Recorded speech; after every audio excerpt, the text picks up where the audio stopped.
তিনি বললেন একটি দল নির্বাচন চায়। আর আমরা বলতে চাই একটি লোক নির্বাচন চায় না, সে হলো ডক্টর ইউনূস, উনি নির্বাচন চায় না।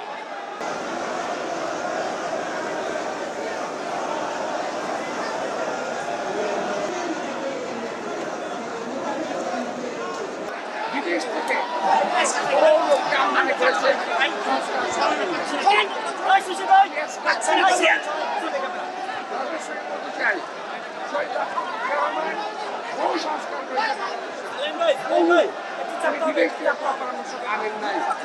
দেশে থেকেই দেশের যে সংস্কার করা দরকার তা করেছেন। খাল সংস্কার করা হয়েছে, গার্মেন্টস ব্যবসা, পোল্ট্রি, ডেয়ারি সহ নারী শিক্ষা, বহু সংস্কার তিনি করেছেন, কিন্তু তিনি কখনোই বিদেশ থেকে কোনো কাউকে আমদানি করেন নাই। আচ্ছা, এই সরকার কিছু বিদেশি লোককে আমদানি করেছেন কিছু সংস্কার করার জন্য। আবার এই সংস্কার করতে করতে এমন জায়গায় চলে গেছে তারা আজকে আর নির্বাচন করতে চায় না।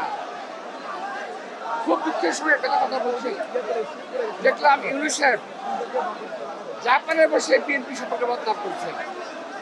একটু লজ্জাও লাগলো না দেশের সম্পর্কে বিদেশে বসে বদনাম করতে? তিনি বললেন একটি দল নির্বাচন চায়। আর আমরা বলতে চাই একটি লোক নির্বাচন চায় না, সে হলো ডক্টর ইউনূস, উনি নির্বাচন চায় না।